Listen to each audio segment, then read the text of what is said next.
When you go to marry, your wife drops her father's name.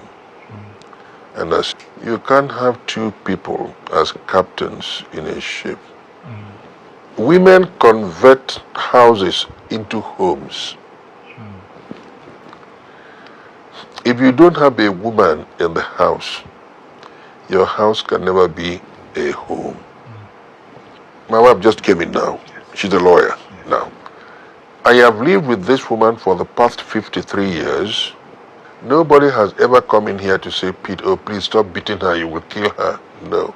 Why? I never saw my father beat my mother. So I cannot say I learned from my father how to beat my mother. No, I did not. I want to think about things that should help us progress, not influences that should drag us backwards. Why are men wearing earrings? What's the inspiration there? Yeah. Why are men wearing earrings? What is the inspiration? Right? Most of these influences come from outside the country. They don't help us. In our culture, like I said, a man does not kneel down to offer a ring to a woman. And again, men and women are not equals. No, in the home.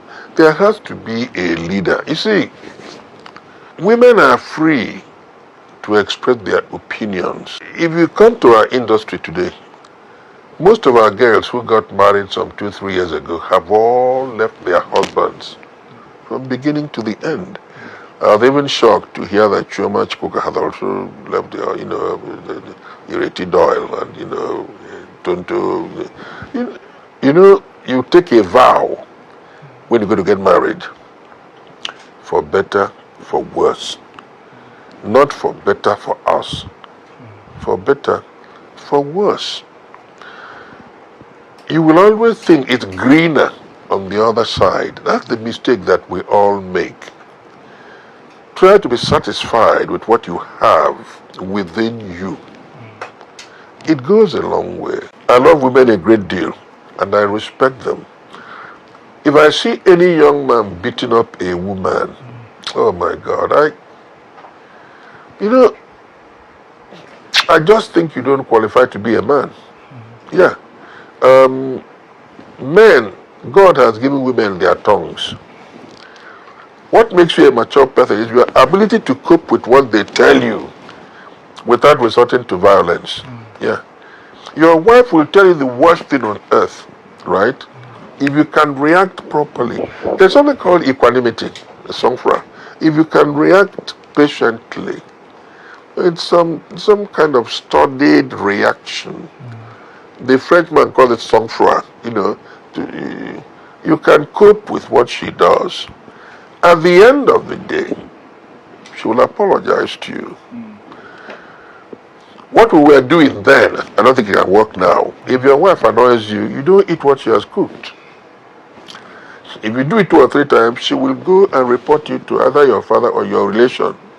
You no longer eat my food. I don't know what you will do that. Then the families will come together. They are organic, right? But what I hear now is that if you refuse to eat, the wife doesn't really give a damn. I don't know whether it is true, but that's what I heard. That the women even say, hey, you can go to hell and stay there if you like, If you like, don't eat. On your 53rd wedding anniversary, the whole country celebrated it. Your daughter-in-law, May, wrote a beautiful message, praising you and praising your wife. Many of us want to know that you love her and that she's your dear daughter. What's the relationship with her? Mary is not just a daughter-in-law. I don't want to say that I love Mary more than the other wives of my sons. But the love I have for Mary is so strong. Why? The father and I were very close. Yes, and when we went for the traditional marriage rites in their place, the kind of reception their people gave me, I will never forget. Mary is a girl I love to the marrow. By the way, she's a wonderful person. Mary is a very, very brilliant girl. You may not know that. Mary is a computer wizard, that lady you're looking at, right? And to a very large extent, the success of that home is to Mary's credit. Yeah. But again, you know, things like this happen, and it's so difficult to convince her that you are not part of, you know. Mary is a wonderful person.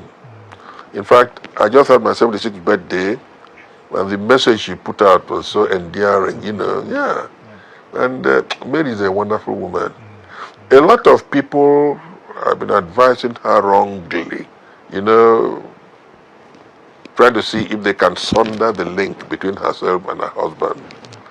Most of those women who are advising her that way don't have good homes, you know. They don't. First of all, Yuli is 41. Good.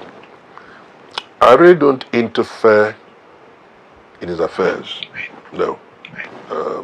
Suddenly we heard he's picked up a second wife, right? You didn't know before you picked the wife up? That is one thing you must know about me. Right. I don't lie. It's not necessary. Right. God created me so well. If I tell you this thing is black, it is black. You know, it's like when he wanted to run for governor or something. When I saw his photograph, I thought it was a production they were doing. There was somebody who phoned me and said, you know something, Yuli is running for governor. And I said, it must be crazy. How? I never heard it. Right. And I have 5 sons. I don't interfere with their lives, you know. If they say that so thing is happening, good. If they don't tell me, I don't bother. If they tell me, beautiful. We just heard it, and that's it, you know. So you say you suddenly heard that he had taken a second wife. So you were saying you suddenly heard that. Yeah, we did. You know, there is something we always say in Igbo. Onye kpata nkwu arụrụ si ngwele bịa tụọ onye ava. In other words, if you go and pick up ants-infested faggots, it's a direct invitation to the lizards to come to roost, right? Good. So, here I am, and that's all. You mentioned driving your car under a tank. Yeah, I did. What happened, sir? I'll tell you the truth. Perhaps I had too much to drink, you know. And you know, if you're driving at night, after it rains, you'll see a pool of water. I think it is dry land. And you know, on the 14th day of March 1977, along Abadi Road, I drove under a stationary trailer in the night. And by the grace of God, I came out of it alive. I had a colleague of mine, Nwaba in front with me. He's dead now. It's an incident I don't like to recall. It's so sad, you know. But again, the good Lord pulled me out of it. And at the time I was coming from Sukkah, when I was fasting from 6 to 6 as a young man, I was very fanatical about my religion. I don't play with it. I'm a Christian. And I slept at the wheel, and I ran into a trailer and knocked me into the bush, and I came out. Like I said, I've had some close shaves, but thank God, and I'm still alive, yeah. We shan't talk about it, don't worry, yeah.